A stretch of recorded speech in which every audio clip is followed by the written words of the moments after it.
지난 시간에 말한 대로 마틴 루터가 종교개혁을 하게 된 그 핵심 구절이 오늘 본문에 들어 있습니다.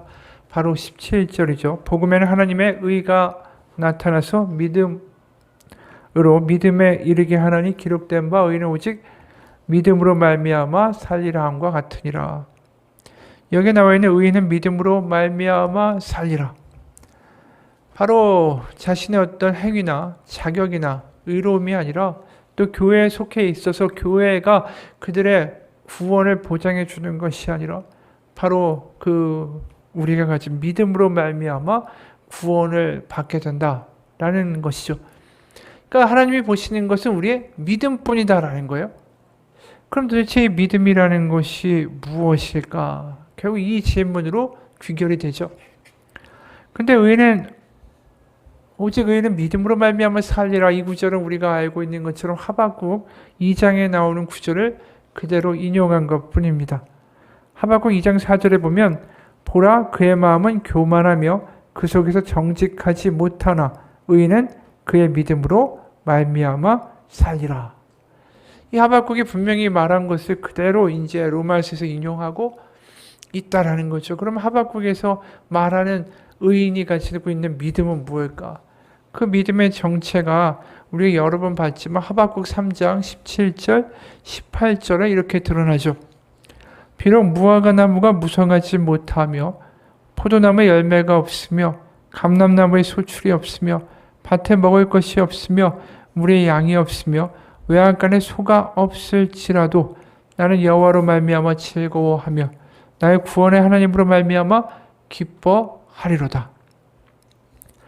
이 구절이 굉장히 우리 가운데 힘든 이야기죠.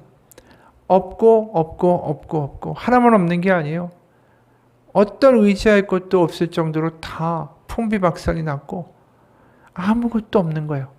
어디서 빌릴 데도 없고 돈도 없고 계좌도 빵원이고 비상금도 없고 그 아무것도 없이 모든 것이 다 막힌 상황이라는 거죠.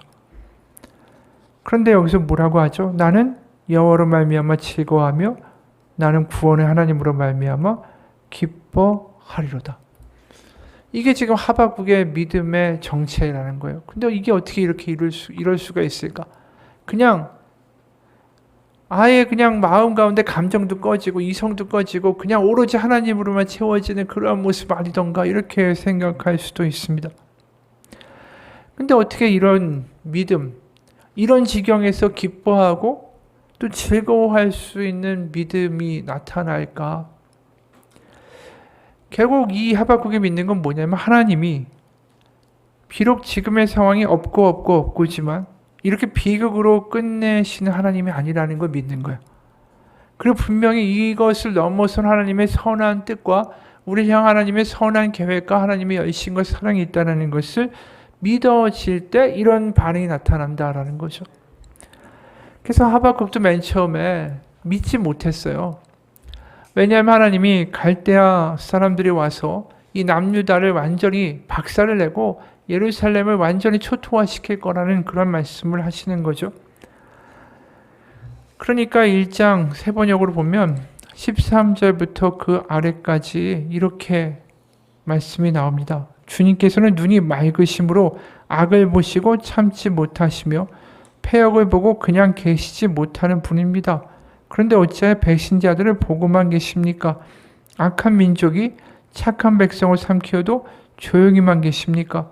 주님께서 백성들을 바다의 고기처럼 만드시고 다스리는 자가 없는 바다 피조물처럼 만드시니 악한 대적이 낚시로 백성을 모두 낚아올리며 그물로 백성을 사로잡아 올리며 쟁이로 끌어모으고는 좋아서 날뜁니다.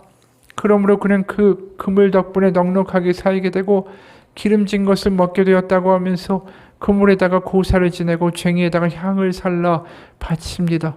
그가 그물을 떨고 나서 곧 이어 무자비하게 백성을 죽이는데 그가 이렇게 해도 되는 것입니까? 그러니까 하박국이 그냥 맨 처음부터 내가 이게 없고 망해도 하나님을 즐거워하고 기뻐하겠습니다라고 말한 것은 아니었다라는 거죠. 분명히 갈대아 사람들이 바벨론이 와서 남유다를 이렇게 아주 박살을 낼 거다라고 이야기하실 때 이 하박국은 하나님한테 따진 거예요. 악한 자들이 우리를 이렇게 도륙하고 우리의 피와 땀을 다 갉아먹고 그들이 그 기름으로 배불러서 그 우상 숭배하면서 떵떵거리며 교만에 떨고 살게 하는 거, 그것이 하나님의 뜻입니까? 그게 하나님 맞습니까? 그러니까 하나님이 뭐라고 말씀하셨었냐 하면은 2장에 보면 바로 의인은 믿음으로 산다고 이야기하기 전에 이런 얘기 하셨어요. 2장 4절, 마음이 한껏 부푼 교만한 자를 보아라. 갈대아 사람 보라는 거죠. 바벨론. 그는 정직하지 못하다. 그러나 의인은 믿음으로 산다. 그러면서 8절, 네가, 여기에 너는 바로 갈대아 사람 바벨론을 가리키는 겁니다. 수많은 민족을 털었으니 살아남은 모든 민족에게 이제는 네가 털릴 차례다. 네가 사람들의 피 흘려 죽게 하고 땅과 성읍에 그 안에 사는 주민들에게 폭력을 휘두른 탓이다. 결국 뭐냐면 하나님이 일시적으로 남유다에게 이런 멸망을, 고난을 주신다고 할지라도 결국 하나님 어떻게 하실 거라고요? 갈대아인들에 대한 분명히 처벌과 그들에 대한 형벌을 내리실 날이 올 거라고 말씀해 주신 거예요. 그러니까 하나님의 공의는 절대로 구부러지는 적이 없으며 하나님의 공의와 올바른 정의는 반드시 이루어진다라는 거죠. 그러니까 하박국 너는 선악을 판별할 자리에 서지 말고 하나님이 그분의 선과 공의를 이루실 것을 믿는 그 믿음으로 살라고 말씀하신 거죠. 그러니까 이 이야기를 듣고 나중에 하박국이 이런 이야기를 하는 거예요. 지금 일시적으로 이게 없고 이게 없고 이게 없고 하나님이 안 계신 것 같고 하나님의 공의와 정의가 망한 것 같아도 하나님은 결국 그 공의와 정의를 이루실 것이기 때문에 그 하나님을 믿기에 나는 즐거워하고 기뻐한다 라고 말하고 있는 겁니다.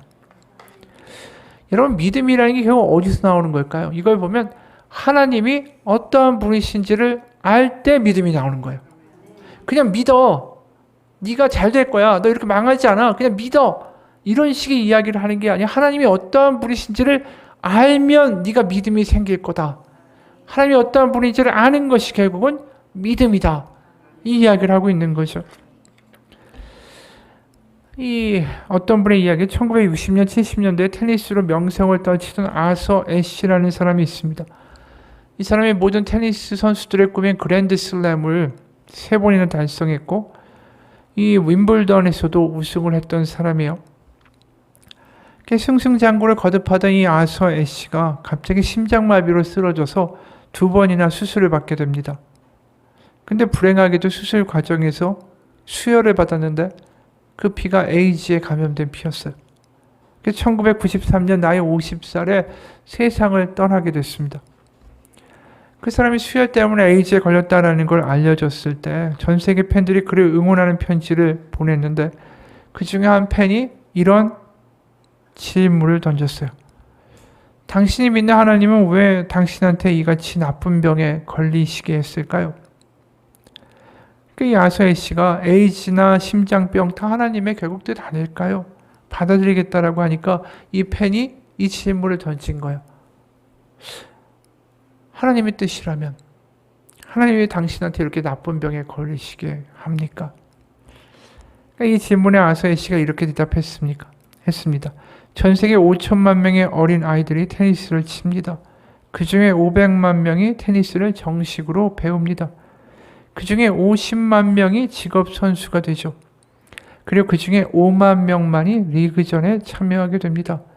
그 중에 5천 명만이 그랜드슬램 대회에 참여할 자격을 얻습니다. 그리고 그 중에 50명만이 윈블던 대회에 참여할 자격을 얻죠. 그 중에 4명이 준결승에 진출하고 그 중에 2명만이 결승전에 오릅니다. 제가 윈블던 우승컵을 들게 되었을 때 저는 하나님한테 왜 접니까? 라고 묻지 않았습니다. 이분의 이야기가 굉장한 이야기죠. 자기가 잘 될 때는 어떻게 이런 일이 저에게 있습니까? 라고 묻지 않다가 나쁜 일이 있으면 왜 나한테 이런 일이 있습니까? 라고 묻는 거 자기는 하지 않겠다라는 거예요. 그러니까 하나님이 분명히 그 선악을 내가 판별할 것이 아니라 하나님의 뭔가가 이유가 있겠다라는 것을 나는 믿는다라는 거죠. 이 사람이 어떤 삶의 위기 가운데 이런 반응을 보일 수 있었던 건 자기가 선악을 판단하는 자리가 아니라 하나님이 어떠한 분이신가를 분명히 믿고 거기서 흔들리지 않았기 때문에 이런 이야기를 할 수 있는 거예요. 하박국도 마찬가지죠. 나라가 망하고 예루살렘이 완전히 풍비박산이 나는데 그 상황에 어떻게 기뻐하고 즐거워하겠어요? 모든 사람이 볼 때 미친 사람이죠. 그런데 그것이 가능했던 건 하나님의 어떠한 분이신지를 알고 끝까지 믿었다라는 거죠. 하나님은 하나님을 믿어드리는 사람을 의롭다라고 하신다라는 거죠. 여러분, 믿음은 다른 게 아니에요. 하나님이 여전히 나를 기억하고 계신 하나님이고, 이 믿는 자를 실망시키지 않고 하나님의 뜻을 분명히 선하게 이루어 가신 하나님이고, 내가 알지 못하는 분명한 이유와 뜻이 있을 거라는 것을 믿는 것이 믿음이라는 거죠. 그걸 예수님은 뭐라고 말씀하셨냐면, 하나님이 너의 아버지시다라는 이야기를 했어요. 염려하지 마. 하나님이 너의 하늘 아버지시다. 너 기도를 드러내놓고 할 필요 없어. 하나님이 다 아셔. 왜? 하나님이 너의 아버지시다. 금식하면서 사람들한테 인정받지 않아도 돼. 왜? 하나님이 아시니까. 하나님 너의 아버지시니까. 그러니까 하나님이 어떠한 분이신지를 알려주기 위해 이 땅에 오신 분이 예수님인 거예요. 하나님이 이런 분이다라는 걸 보여주시는 거죠. 그걸 우리가 믿어지게 믿게 될 때에 18절의 반응이 나오는 거예요. 나는 여호와로 말미암아 즐거워하며 나의 구원 하나님으로 말미암아 기뻐하리로다. 그러니까 하나님이 어떠한 분인지를 알지 못하면 우리는 절대로 기쁨과 감사와 감격에 나올 수가 없어요. 지금 눈앞에 보이는 현실과 눈앞에 보이는 어떤 일에 되어가며 우리는 즉시 반응하기 때문이죠. 그런데 우리가 기도하듯이 주기도문에도 어떻게 합니까? 하늘에 계신 우리 아버지, 이거 먼저 시작하고 그 다음에 아버지의 뜻이 이 땅에서 이루어지게 해달라고 기도하잖아요. 거기에 하늘에 계신 아버지요, 나의 뜻이 곧 이루어지게 해달라고 기도하지 않아요. 나의 뜻이 아니라 하나님 아버지의 뜻이 이루어지게 해달라고 기도해요. 왜요? 하나님이 나의 하나님 아버지시니까. 그분이 가장 선한 길로 그 뜻을 이루어 가실 것을 믿으니까. 그러니까 모든 주기도문의 기본 바탕에는 하나님이 우리의 하늘 아버지시다라는 그 하나님에 대한 지식이 들어있는 거예요. 하나님이 어떤 분이신지를 아는 거. 그래서 우리가 그런 확신을 갖는데 가장 큰 역할을 하는 게 뭐죠? 바로 예수 그리스도의 십자가입니다. 십자가를 보면서 결국은 복음이라고 이야기하는 것은 그 이유 때문이에요. 십자가를 보면서 우리는 뭘 알게 되느냐 하면 우리를 포기하지 아니하신 하나님의 사랑과 은혜와 오래 참으심과 자비와 긍휼이 믿어지게 되는 거죠. 왜요? 나 같은 문제 많은 사람을 위해서도 하나님 포기하지 않고 그 아들을 보내시고 십자가에 죽게 하셨다. 그게 나의 하나님이시다. 그러니까 십자가가 은혜가 되는 사람은 무슨 일이 벌어지냐면 하나님을 알게 돼요. 거꾸로 하나님을 모르는 사람은 십자가가 아무 의미가 없어요. 느낌이 없어요. 십자가에 드러난 하나님의 마음, 하나님이 어떤 분이신지를 아는 것이 내 안에 생기고 그것이 은혜가 되고 감격이 될 때 우리는 믿음이 생겼다라고 말할 수 있다는 거죠. 왜냐하면 하나님을 알게 되니까. 그러니까 십자가를 보면서 우리가 똑같은 하박국과 같은 반응하는 거예요. 하나님, 비록 지금 이게 없고요. 비록 내가 건강하지 못하고요. 비록 내가 지금 일이 좀 안 되지만 나 하나님으로 말미암아 기뻐하고 하나님으로 말미암아 즐거워할 겁니다. 왜요? 저 십자가에 하나님의 마음이 느껴지니까. 바로 그 아들을 십자가에 죽일 정도로 우리를 포기하지 않고 우리를 향한 선한 뜻을 멈추시지 않는 하나님 아버지가 보여지니까. 그래서 십자가가 복음이고 그것이 믿어지는 것이 은혜가 되는 거예요. 그게 믿음이라는 거죠. 그래서 오직 의인은 믿음으로 말미암아 살리라. 그 믿음은 뭐죠? 십자가에 나타난 하나님의 마음을 알게 되는 거. 그게 나한테 절절하게 와닿는 거. 그 믿음으로 산다라는 거예요. 그래서 17절에 보면 이런 말씀이 있어요. 의인은 믿음으로 말미암아 살리라. 그 앞에 아주 중요한 대목이 나와요. 복음에는 하나님의 의가 나타나서 믿음으로 믿음에 이르게 하나니 의인은 믿음으로 말미암아 살리라. 이렇게 연결되는 거예요. 근데 그 앞에 굉장히 중요한 부분이 있어요. 여기 보면 믿음으로 믿음에 이르게 한다라고 돼 있어요. 믿음이란 말이 두 번이나 나오죠. 그럼 이게 무슨 말인가? 말장난인가? 믿음으로 믿음에 이른다는 게 도대체 무슨 말이야? 읽어도 한글인 건 알겠는데 뜻은 모르겠다. 이게 우리의 일반적인 반응이죠. 근데 믿음이라는 단어는 헬라어로 피스티스라는 헬라어예요. 이게 믿음이라고도 번역될 수 있지만 충직함, 성실함, 또 로마 일반적인 사회에서는 충성이라는 뜻으로도 번역이 됐어요. 그러니까 이 번역을 다시 한번 바꿔보면 믿음으로 믿음에 이르게 하신다. 하나님이 여기 앞에 나와 있는 믿음은 뭐냐면 내 믿음이 아니라 바로 예수님을 통해 드러난 하나님의 성실하심, 신실하심, 그런 뜻이에요. 그러니까 예수 그리스도의 십자가 안에 나타난 하나님의 그 변치 않는 신실하심, 우리를 향한 하나님의 끊임없는 자비, 그 하나님이 우리를 포기하지 않는 그 열심으로 말미암아 내가 믿음에 이르게 된다는 거예요. 뒤에 나오는 믿음은 나의 믿음이에요. 그러니까 아까 말했듯이 로마 사회에서 이 피스테이스가 충성이라고 나온 것처럼 그 하나님이 십자가에서 보여주신 우리를 향한 그 사랑과 성실하심과 변하지 않는 그 은혜로 말미암아 내가 하나님께 충성하게 된다. 반응하게 된다라는 거예요. 그러니까 믿음으로 말미암아 믿음에 이르게 된다라는 것은 결국 하나님이 보여주신 그 하나님이 어떠한 분이시다라는 그 은혜 때문에. 여러분, 그래서 그런 하나님의 그 변치 않는 신실하심과 은혜가 우리 가운데 십자가 이전에도 계속 있었다라는 걸 말해요. 사도 바울. 그런데 지금 얼마나 사람들 하나님을 모르고 하나님에 대한 지식이 없고 하나님을 오해하고 하나님을 우습게 여기고 있는가를 바로 그 18절 이하에 계속 나열하고 있는 거예요. 18절에 보면 하나님의 진노가 불의로 진리를 막는 사람들의 모든 경건하지 않음과 불의에 대해 하늘로부터 나타나느니 이는 하나님을 알만한 것이 그들 속에 보임이라. 하나님께서 이를 그들에게 보이셨느니라. 창세부터 그의 보이지 아니하는 것들 곧 그의 영원하신 능력과 신성이 그가 만드신 만물에 분명히 보여 알려졌나니 그러므로 그들이 핑계하지 못할지니라. 그러니까 이 이야기는 뭐죠? 하나님이 천지를 만드시고 이 놀라운 것들을 이렇게 운행하시고 이게 해와 달과 또 하루에 24시간과 저녁과 낮이 이렇게 완벽하게 바뀌는 이런 모습들을 보면서 이게 그냥 만들어진 게 아니라 이 모든 곳에 하나님의 뭔가가 있다라는 것을 인식할 수 있도록 사람들에게 이 하나님이 만드셨다라는 거죠. 하나님 부인할 수 없다라는 거예요. 그런데도 사람들은 어떻게 했냐 하면 하나님을 버렸고 그들의 어떤 욕심과 정욕대로 이 세상을 살아갔다. 그러면서 그것들을 비판하는 마치 검사처럼 사도 바울이 이야기해요. 그래서 21절에 하나님을 알되 하나님을 영화롭게도 아니하며 감사하지도 아니하고 오히려 그 생각이 허망하여지며 미련한 마음이 어두워졌나니 스스로 지혜 있다 하나 어리석게 되어 썩어지지 아니하는 하나님의 영광을 썩어질 사람과 새와 짐승과 기어다니는 동물 모양의 우상으로 바꾸었느니라.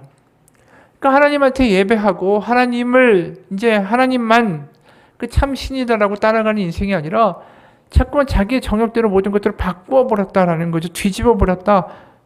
이 바꾸었다라는 말이 그래서 계속 나와요. 지금 23절에 나오죠. 썩어지지 아니하는 하나님의 영광을 썩어질 사람과 새와 짐승과 기어다니는 동물 모양의 우상으로 바꾸었다. 그리고 25절에 이는 그들이 하나님의 진리를 거짓 것으로 바꾸었다. 그래서 피조물을 조물주보다 더 경배하고 섬겼다. 또 26절에 보면 곧 그들의 여자들도 순리로 쓸 것을 바꾸었다. 영리로 써서. 그러니까 이게 뭐냐면 하나님이 분명히 모든 것을 보여주셨는데도 불구하고 하나님을 버리고 다른 짓을 했다라는 거죠. 계속해서 자신들의 정욕과 우상을 따라갔다라는 거예요. 그래서 28절의 결론이 이거예요. 또한 그들이 마음에 하나님 두기를 싫어했다. 그러니까 하나님이 분명히 살아계시다는 것을 느낄 수 있는 일들이 있고 우리가 죽음을 맞이하면서 이게 끝인가? 이런 것들을 경험하면서 뭔가 다른 영적인 뭔가가 있을 텐데 그걸 알게 하셨는데도 불구하고 거기에 자꾸만 관심을 두는 것이 아니라 엉뚱한 길로 자꾸만 간다라는 거죠. 그래서 어떤 일이 벌어졌냐면 하나님이 28절에 또한 그들이 마음에 하나님 주기를 싫어하며 그 다음에 32절에 뭐라고 얘기합니까? 그들이 이 같은 일을 행하는 자는 사형에 해당한다고 하나님께서 정하심을 알고도 자기들만 행할 뿐 아니라 또한 그런 일들을 행하는 자들을 옳다 한다. 그러니까 32절의 결국 결말은 뭐냐면 이 잘못된 걸 옳다라고 하는 게 뭐죠? 선악과를 따먹은 아담과 하와의 전형적인 죄악을 보여준다라는 거예요. 그러니까 이게 잘못됐는데도 그걸 부러워하고 그게 옳다라고 이야기하고 이런 어떻게 보면 이 아담과 하와의 후예로서의 어떤 그 죄악된 모습을 그대로 세상 가운데 살아가는 이 우리들을 보면서 하나님의 반응이 뭐였냐면 24절 그러므로 하나님께서 그들을 마음의 정욕대로 더러움에 내버려 두사 그들의 몸을 서로 욕되게 하셨다. 26절에 이 때문에 하나님께서 그들을 부끄러운 욕심에 내버려 두셨다. 28절에 또한 그들이 마음에 하나님 두기를 싫어하며 하나님께서 그들을 그 상실한 마음대로 내버려 두셨다. 그러니까 이게 내버려 두셨다라는 말은 뭐냐 하면 이 맥락에서 보면 참으셨다라는 거예요. 그러니까 이들이 이렇게 악하게 행하고 자신들이 옳은 것이 이 선이다라고 살아갈 때도 하나님이 그들을 참아주셨다라는 거죠. 그러니까 인간은 아무런 가능성이 없다라는 이야기를 하는 거예요. 다 죄인이고 다 엉망으로 흘러가고 어떻게 보면 브레이크가 없이 절벽으로 달려가고 있는데 하나님이 그들을 참아주시다가 어떤 일을 하셨냐면 3장 24절로 나오는 거예요. 로마 3장 24절 그리스도 예수 안에는 속량으로 말미암아 하나님의 은혜로 값없이 의롭다 하심을 얻은 자가 되었다. 그러니까 결국 아무 소망이 없고 아무 근거가 없고 죄로 치닫고 있는 우리의 삶을 하나님이 브레이크를 거신 일이 뭐냐면 예수 그리스도의 십자가라는 거죠. 다시 한번 우리 가운데 다시 한번 하나님이 새로운 창조, 구원의 회복을 이루기 위하여 그 아들을 보내서 우리를 다시 자녀로 갈 수 있는 길을 열어주셨다. 그 이야기가 지금 로마서 오늘 읽은 대목에 나와 있는 논리예요. 여러분, 우리가 앞에 있는 이야기를 다시 한번 상기해 보면 중요한 건 뭐냐 하면 내가 믿음을 가지게 되는 게 아니라 그분의 믿음으로 말미암아 우리가 믿음에 이르게 된다는 것이 굉장히 중요한 거예요. 그러니까 믿음의 시작도 다시 말해서 하나님 때문에 우리가 가능했던 거죠. 왜요? 우리가 읽었던 뒷부분대로 우리가 자꾸만 바꾸어서 내 마음대로 살고 내가 보이는 것이 옳다라고 하고 그 테두리 안에서 벗어나지 못할 때 하나님의 성실하심으로 말미암아 우리가 하나님을 발견하게 되고 하나님의 은혜를 알게 되고 내가 얼마나 엉망인가를 깨닫게 되고 그러면서 하나님께로 나아가는 믿음이 생기는 거 아닙니까? 그렇기 때문에 오늘 로마서를 읽으면서 우리는 무슨 생각을 하게 되냐면 믿음이 나로부터 시작할 수 없다라는 거예요. 그리고 내가 설사 믿음이 있다고 해도 나의 믿음이 얼마나 연약한가라는 거예요. 내가 부흥회나 아니면 집회에서 은혜 받고 막 눈물을 흘리고 막 결단을 합니다. 그러고 나서 6개월쯤 지나가지고는 보면 그 믿음이 다 어디로 갔는지 모르겠어요. 나는 나의 믿음의 근거에서 구원을 이야기할 수 있는 사람이 아니에요. 다시 말해서 내가 가진 믿음보다 하나님이 우리를 향한 믿음이 더 크시기 때문에 우리는 살아갈 수 있는 거예요. 그러니까 복음의 내용은 뭐냐면 나의 믿음보다 하나님이 나를 향한 믿음이 더 크시다라는 거예요. 그러니까 거기 나와 있는 하나님이 우리를 향한 믿음은 뭐죠? 하나님의 성실하심. 그러니까 하나님의 변치 아니하는 그 믿음, 성실하심이 내가 하나님을 믿는 믿음보다 더 크기 때문에 우리는 구원받을 수 있다. 이게 복음이라는 거죠. 여러분, 그래서 복음은 우리같이 엉망인 사람들에게도 여전히 아버지가 되어주신다라는 하나님, 그 하나님이 우리 가운데는 복음입니다.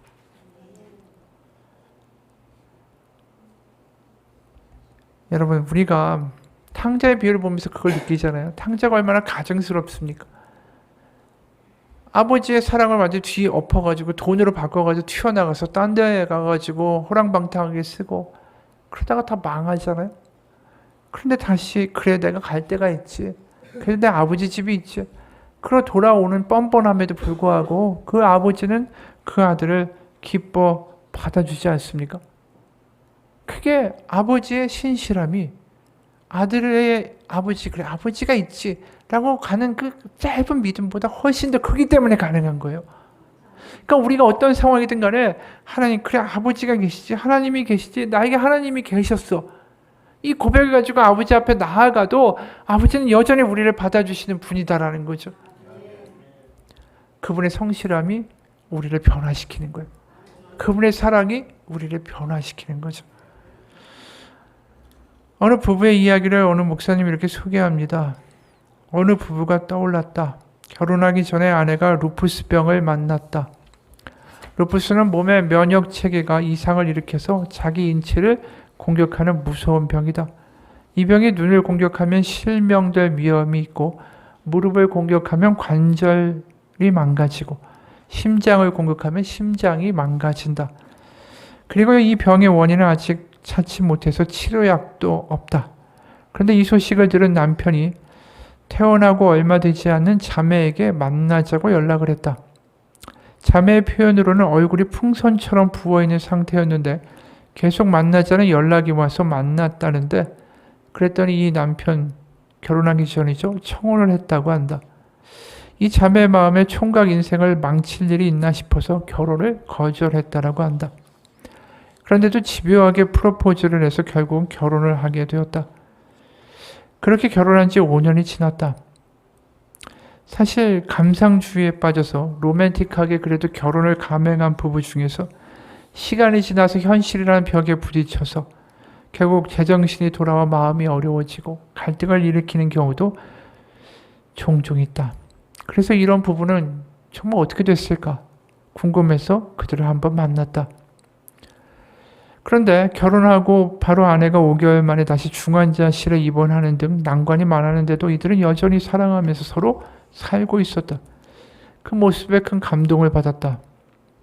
그리고 만남 이후에 이 부부가 각자 나한테 이메일을 보내왔는데 그 메일을 읽고 참 놀라운 감동을 느꼈다. 남편은 자기의 처지를 이렇게 표현했다. 1년에 여러 차례의 입원과 퇴원의 반복, 퇴근 후에 병원 의자에서의 쪽잠, 2번의 유산으로 아이를 양육하는 행복과 기쁨은 알 수 없는 부부, 풍요롭거나 넉넉한과는 거리가 먼, 돈이 생겨도 부채 때문에 만져보지도 못하고 사라지는 유리통장, 힘들어도 가장의 무게로 지쳐도 누구에게 쉽게 내색하거나 표현하지 못하는 남편의 삶.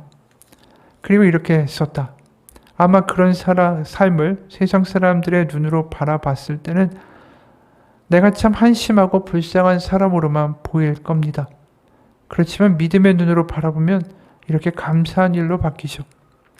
루푸스라는 희귀성 난치병을 가진 자매를 부부로 맺어주셔서 나 자신이 먼저가 아니라 자매를 먼저 배려할 수 있는 마음을 주심에 감사합니다.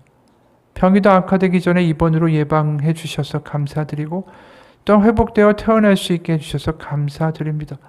위아부 아이들과 자녀들이 많은 소그룹을 허락해 주셔서 한두 명이 아닌 수십 명의 아이들과 함께하는 기쁨과 행복을 주셔서 감사드리고 넉넉하지는 않지만 주일 헌금과 11조를 드릴 수 있는 기쁨을 주심에 감사드립니다. 가정의 무게와 삶의 힘든 부분들을 셀에서 나누고 함께 울고 위로받음으로 치유의 은사를 주심에 감사드립니다. 이 남편이 보낸 이메일을 읽는데 온통 감사라는 표현으로 독배되어 있었고 그걸 읽는데 참 마음에 감동이 밀려왔다. 우리도 마찬가지다. 이 땅의 모든 사람은 다 감사할 수 있어도 나는 감사할 수 있는 형편이 아니다. 감사할 수 없는 형편에 빠져 있다라는 생각에 빠져 있는가? 만약에 그런 생각을 가졌으면 이 부부의 감사를 한번 더 들어보라. 아내가 보내온 편지도 이러하다. 오늘 목사님을 만나 저희가 살아온 순간들을 다시금 이야기할 수 있어서 감사했습니다. 제가 중환자실에서 사경을 헤맨 지도 벌써 7, 8년이 지나갑니다.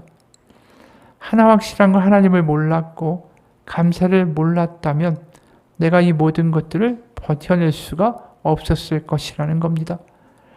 제 삶의 절망에 칭칭 얽매여서 지금 남편과 결혼하지도 못했을 것 같고 모든 것을 포기하고 죽었거나 정신과 치료를 받고 있을 것 같다라는 생각이 듭니다. 중환자실에 2번이나 들어가면서도 의사 선생님이 20%밖에 살 수 있는 확률이 없다라는 판정을 들어도 놀랍게도 단 한 번도 하나님이 원망이 되지 않더라고요. 어떻게 그럴 수가 있었을까요? 저는 그 고통 속에서 빠져나오게 해달라고 매달리는 기도를 드린 게 아니라 지금도 하나님께서 우리를 이끌어가고 계시다라는 게 강하게 믿어졌고 그 믿음으로 살아왔던 것 같아요. 저는 세어보지 않아서 몰랐는데 병원 차트를 보니까 27번이나 입원을 했더라고요. 27번의 입원 기간 중에 특별 새벽 기도회 기간일 때가 많았습니다. 그때마다 동생이 노트북을 가져와 예배를 드리고 했는데 교회로 달려가 예배드리고 싶은 마음이 얼마나 컸는지요. 정말 숨쉬고 살아있고 그래서 교회 갈 수 있는 게 얼마나 감사하고 또 감사한 일인지요. 욥기 말씀을 읽었는데 말씀이 주는 위로가 정말 말할 수 없는 기쁨과 감사로 다가왔습니다. 그 말씀 때문에 같은 병실에 계신 암 환우 분께 작게나마 전도할 수 있는 용기도 얻었지요. 그 자매는 중환자실에 입원하고도 있으면서도 암으로 고통스러워하는 주변인들에게 자기가 만난 하나님에 대해 글을 써서 전하곤 했다라고 한다. 이것이 얼마나 놀라운 이야기인가. 이 자마의 고통은 지금도 끝나지 않았다. 하지만 여전히 감사를 이어가고 있다. 자매는 편지의 마지막에 이렇게 썼다. 지금도 루푸스 외에 자가 면역성 간경화로 복수가 차고 언제 간이식을 해야 할지 모르는 상황에 처해 있고 갑상선 저하증으로 늘 부어있고 살이 찌고 여자로서 외모를 다 포기하게 만들고 뇌하수체에 종양이 있고 폐동맥 고혈압으로 값비싼 약을 복용해야 하고 그 밖에 자잘한 여러 가지 질병과도 싸워야 나가야 하지만 저는 계속 감사할 수밖에 없는 것 같아요. 지금까지 믿고 하나님 따라왔고 죽이시는 것도 살리시는 것도 하나님이심을 알기에 그냥 감사할 수밖에 없는 것 같아요. 기쁠 때나 고난 속에서는 하나님만 바라보고 감사하며 나아가는 저의 부부가 되기를 소망합니다. 이 부부의 편지는 온통 감사로 도배되어 있었고 남편은 인테리어 관련 일을 하고 있는데 주변의 평이 참 좋았다. 너무나 정성스럽게 일을 해줘서 일을 부탁한 집마다 만족하고 있다라는 거다. 어떻게 이런 일이 가능할까? 이 남편에게는 내게 능력 주시는 하나님이 계셨다. 일을 할 때마다 주님이 맡겨주신 사명이라고 생각하면서 일을 하고 또 그분에게 좋은 평판이 따라온 것이다. 이 내용을 읽으면서 마음이 정말 쉽진 않았어요. 우리가 이런 상황이라면 이렇게 감사할 수 있을까? 근데 이게 하박국의 이야기였던 것 같아요. 고대에서 전쟁이 일어나면 얼마나 많은 사람들이 죽었는지 몰라요. 얼마나 끔찍한 참극이 눈앞에 벌어질지 몰라요. 그런 상황에 비록 무화과 나무가 무성하지 못하고 포도나무에 열매가 없고 감람나무에 수출이 없고 밭에 먹을 게 없고 우리의 양이 없고 외양간에 소가 없을지라도 이 이야기가 아까 얘기한 이 자매 이야기 아닙니까? 뇌하수체에 종양이 있고 폐동맥 고혈압으로 값비싼 약을 복용해야 하고 갑상선 저하증으로 얼굴은 늘 부어있고 언제 간이식을 해야 될지도 모르는 상황에도 이 자매, 이 부부는 하나님께 감사하죠. 하박국은 뭐라고 합니까? 내가 아무것도 없을지라도 여호와로 말미암아 즐거워하며 나의 구원 하나님으로 말미암아 기뻐하리로다. 바로 의인은 믿음으로 말미암아 살리라. 그 믿음을 보여주고 있는 것 같아요. 한편으로 그런 생각을 해요. 이 사람들이 얼마나 큰 하나님의 은혜를 경험했으면 이런 식으로 반응할 수가 있을까? 이 사람들의 믿음도 대단하지만 이들이 경험되고 있는 그 하나님이 부러워요. 사도 바울도 이야기하죠. 그리스도 안에 나타난 하나님의 그 사랑의 크심의 넓이와 폭과 길이와 폭을 알아 그 충만하신 것으로 너에게 충만하게 하시기를 원하노라. 우리가 이 어려운 때를 살아갑니다. 없어도 나는 여호와로 말미암아 기뻐할 겁니다. 즐거워할 겁니다. 이렇게 우리 쉽게 말할 수 없을 것 같아요. 하지만 한 가지는 분명합니다. 우리가 그렇게 될 수 있는 거 하나님의 은혜를 경험하면 됩니다. 하나님의 사랑이 저 십자가에서 우리를 향하여 죽으신 그 아들 예수 그리스도 그 하나님의 사랑, 우리를 향한 포기하지 않는 하나님의 열심, 그것이 우리를 장악하고 우리를 붙들고 그것이 매일 삶 가운데 우리의 가슴을 뛰게 할 때 우리는 이런 믿음을 살아낼 수 있을 겁니다.